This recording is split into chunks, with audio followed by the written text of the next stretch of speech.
ஓலை கீற்றில் முத்துக்களாய் மழைநீர் கோர்க்க பேய்மழையின் கோரம் தெருக்களில் விழுந்த பள்ளத்தில் தெரிந்தது. வெறிச்சோடிய தெருவை காக்கைகளின் கதறல் காரசாரமாய் நிரப்பியது. அடித்த பேய்மழையில் வானத்தில் சாகசம் செய்ய காத்திருந்த காக்கை குஞ்சுகள் மண்ணில் விழுந்தன. ஒரு கொடூரமான விடியலில் 2 கண்கள் நிறைய சோகத்தோடும் கனத்த மனதோடும் தன் தாயின் வருகைக்காக காத்திருந்தாள் மீனாட்சி. கண்ணில் ஒரு துளி தூக்கமின்றி தன் 2 தங்கைகளையும் அணைத்தபடி தன் தாய் சிவகாமியின் வருகைக்காக வேதனையோடு காத்திருந்தாள். சிவகாமியின் இளம் பருவம் மிகவும் அழகானது. பண்ணையார் வீட்டின் செல்லக்குட்டியாய் ஓடியாடி செல்வத்தில் வலம் வந்த சிவகாமிக்கு பருவம் எட்டியதும் திருமண பேச்சுவார்த்தை தட்டுப்பட்டது. ஆனால் சிவகாமியோ குமரன் மீது கொள்ளை பிரியம் வைத்திருந்தாள்.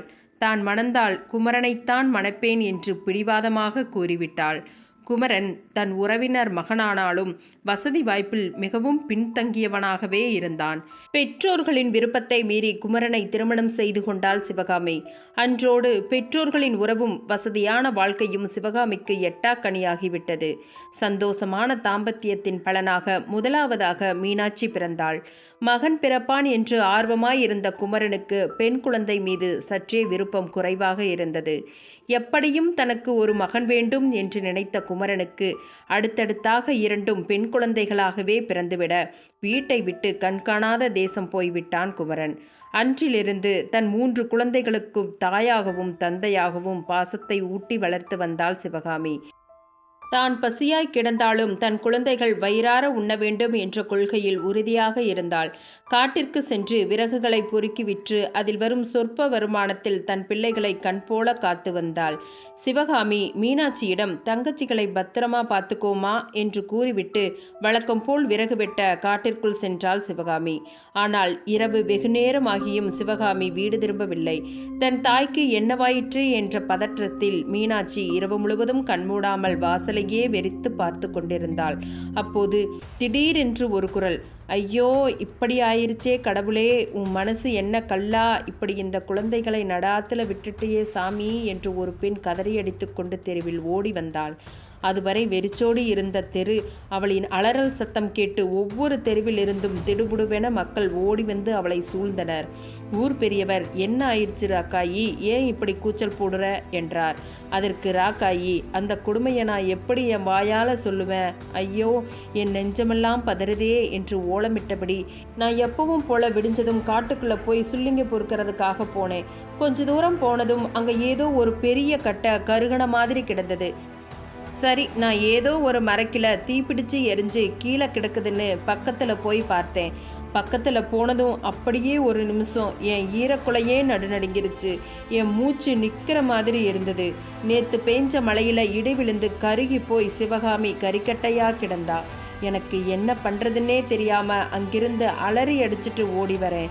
இந்த 3 பொட்ட பிள்ளைங்களை அனாதையாக விட்டுப்புட்டு அந்த கடவுள் அவ உயிரை இப்படி பறிச்சிட்டாரே என்று சொல்லிக்கொண்டு ராக்காயி ஓவென்று ஓலமிட்டு அழுதாள். இதயம் படபடக்க, உடலெல்லாம் வியர்த்து கொட்ட, கைகால்கள் நடுநடுங்க ராக்காயி சொன்னதை கேட்டுக்கொண்டிருந்த மீனாட்சிக்கு கண்கள் இருண்டன. ஆனால் கண்களில் ஒரு துளி கண்ணீர் வரவில்லை. தாயும் இல்லை, தந்தையும் இல்லை. இனி தன் தங்கைகளுக்கு தானே தாயாகவும் தந்தையாகவும் இருப்போம் என்று மனதில் சபதம் ஏற்றவளாய் அந்த கூட்டத்திலிருந்து மெதுவாக தன் குடிசைக்குள் நுழைந்தாள். வெளியில் என்ன நடக்கிறது என்று தெரியாமல் காமாட்சியும் ருக்மணியும் மரத்தால் செய்த பொம்மையோடு விளையாடி கொண்டிருந்தனர். அதுவரை சலசலப்பு இருந்த இடம் முழுவதும் நிசப்தம் சூழ்ந்தது. சிவகாமியின் இந்த முடிவு ஊர் மக்களுக்கு பேரதிர்ச்சியாயிருந்தது. இந்த 3 பெண் பிள்ளைகளை என்ன செய்வது என்று ஆளுக்கு ஒருவராக பேசிக்கொண்டிருந்தனர். சரி, முதல்ல சிவகாமியோட இறுதி சடங்குகளை முடிப்போம், அதுக்கப்புறம் இந்த குழந்தைகளை பற்றி முடிவெடுப்போம் என்று கூறிவிட்டு காட்டிற்குள் சென்றனர். சடங்குகள் முடிந்து இரவானது. காமாட்சியும் ருக்மணியும் தன் அக்காவிடம், ஏக்கா அம்மா இன்னும் வரல என்று அடம்பிடிக்க தொடங்கினர். ஏதோ முடிவெடுத்தவளாய் மீனாட்சி டக்கென்று எழுந்து, சரி வாங்க நம்ம அம்மாவை தேடி போகலாம் என்று தன் தங்கைகளை அழைத்து கொண்டு யாருக்கும் தெரியாமல் வீட்டிலிருந்த பழைய கஞ்சியையும் ஒரு குவளை தண்ணீரையும் எடுத்துக்கொண்டு வேகமாக காட்டை நோக்கி சென்றனர். கும்மிருட்டு.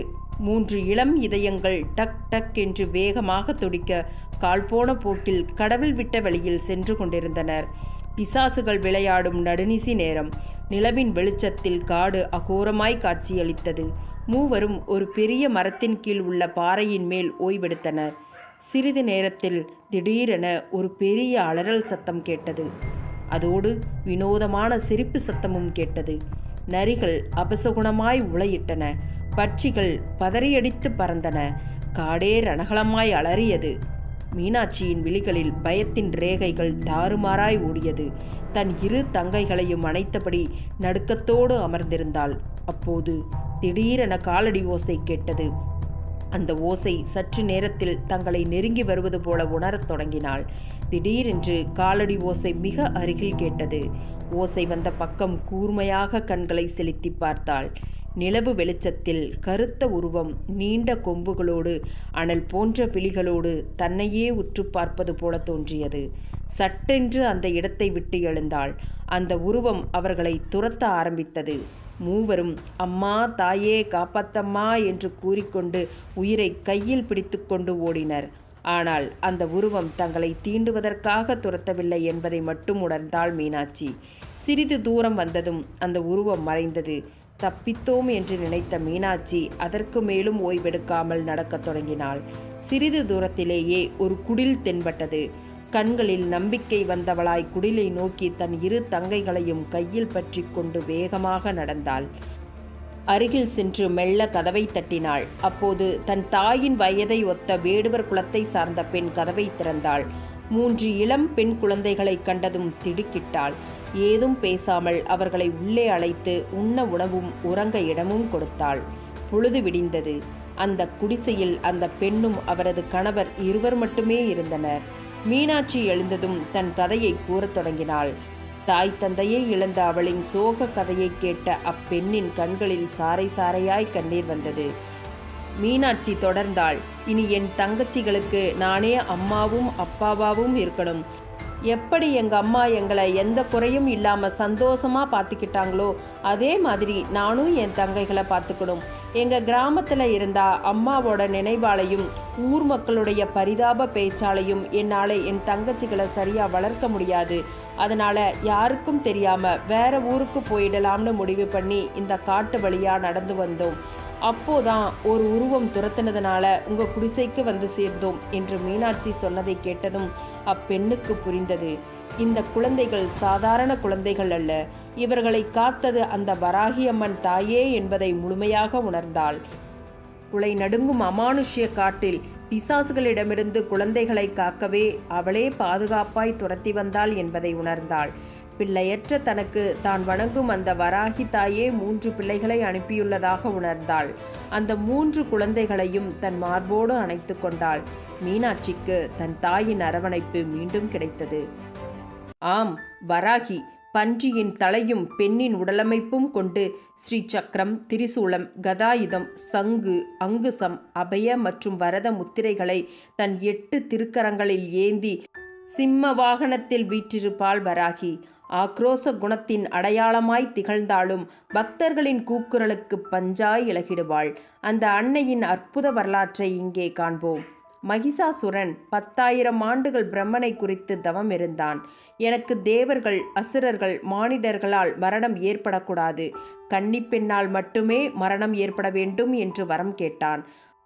அவன் கேட்ட வரத்தை அருளினார் பிரம்மதேவன். அங்கு தொடங்கியதுதான் பிரச்சனை. மகிஷாசுரனின் அராஜகம் அதிகமாகியது. மகாவிஷ்ணுவை தஞ்சமடைந்தனர் தேவர்கள். மகிஷாசுரனுக்கு மரணம் பெண்ணால்தான். அவனை சம்ஹாரம் செய்வதற்கு தகுந்தவள் மகாசக்தி மட்டும்தான் என்று கூறினார் மகாவிஷ்ணு. மும்மூர்த்திகளும் தேவர்களும் ஒன்று கூடி பிரார்த்தனை செய்ததும் சத்வ, ரஜஸ், தமஸ் என்ற 3 குணங்களையும் ஒன்றாக பெற்ற மகாலட்சுமியாய் தோன்றினாள் அம்பாள்.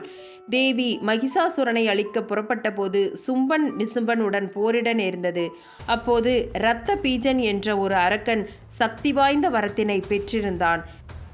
தன் உடலிலிருந்து வெளிவரும் ஒவ்வொரு சொட்டு இரத்தத்திலிருந்தும் அதே சக்தியுடன் கூடிய இரத்த பீஜன் உருவெடுப்பான் என்று. தேவி இரத்த பீஜனை அழிக்க அவனது இரத்தம் மண்ணில் விழுந்ததும் உடனே புதிய இரத்த பீஜன் உருவானான். இப்படியே உலகம் முழுவதும் இரத்த பீஜன்களால் நிரம்பியது. அவனை அழிக்க மகாசக்தி 7 சப்த கணியர்களை தோற்றுவித்தார். முதல் 3 நாட்கள் துர்கா தேவியாகவும், அடுத்த 3 நாட்கள் மகாலட்சுமியாகவும், அதற்கடுத்த 3 நாட்கள் சரஸ்வதியாகவும் போரிட்டாள். தேவி 9 நாட்களும் போரிட்டு சும்பன், நிசும்பன், இரத்த பீஜன் முதற்கொண்டு அனைத்து அரக்கர்களையும் அழித்து இறுதியில் மகிஷாசுரனையும் வதம் செய்தார். இந்த 9 நாள் போரில் 3வது நாள் துர்கா தேவியின் அம்சமாக போரிட்ட அன்னையே நம் வராகி தாயாவார். அதே போன்று திருமால் வராக அவதாரம் எடுத்த பொழுது அவரின் துணை அவதார சக்தியாக லக்ஷ்மி தாயார் எடுத்த வடிவம்தான் வராகி அம்மன் வடிவம் என்று கூறப்படுகிறது. வராகி அம்மன் சக்தி வடிவானவர். தாந்திரீக வழிபாட்டு முறைகளில் மிக முக்கிய பெண் தெய்வமாக வராகி அம்மன் திகழ்கிறார். தீயவற்றை அளிக்கும் உக்கிரமான தெய்வமாக வராகி அம்மன் இருப்பதால் பொதுவாக திருமணம் ஆகாதவர்களும் துறவு வாழ்க்கை மேற்கொண்டவர்களுமே வராகி அம்மன் வழிபாட்டை மேற்கொள்கின்றனர். எனவே இத்தகையவர்கள் தங்களின் வீடுகளில் வராகி அம்மன் சிலை அல்லது படத்தை வைத்து முறைப்படி பூஜைகளை செய்கின்றனர். இல்லற வாழ்க்கையில் இருப்பவர்கள் வராகி அம்மன் படத்தை மட்டும் வைத்து பூஜைகள் செய்யலாம். வராகி அம்மனை கனவில் காண்போருக்கு வாழ்க்கையில் தீர்க்க முடியாத பல கஷ்டங்கள் இருப்பதாகவும், அந்த கஷ்டங்கள் அனைத்தும் மிக விரைவிலேயே தீரப்போகின்றது என்பதை அந்த கனவு குறிப்பதாக ஆன்மீக பெரியோர்களால் கூறப்படுகிறது. மேலும் அவர்கள் தற்போது வாழ்கின்ற வாழ்க்கையில் இருந்து மேலான நிலைக்கு கூடிய விரைவில் வருவார்கள் எனவும் நம்பப்படுகிறது. வராகி அம்மனின் அருள் எவ்வளவு சக்தி வாய்ந்தது என்பதை உணர்வு பூர்வமாக உணர்ந்து அதன் பின்னரே நான் இப்பதிவை உருவாக்கினேன். இந்த பதிவு வராகி அம்மனின் அருள் அனைவருக்கும் கிடைத்து சகல சௌபாகியங்களும் பெற வேண்டும் என்ற எண்ணத்தில் மனப்பூர்வமாக பதிவிட்டுள்ளேன். வராகி தாயின் அருளை உங்கள் வாழ்விலும் உணர்ந்திருந்தால் கமெண்ட் பண்ணுங்க. நன்றி.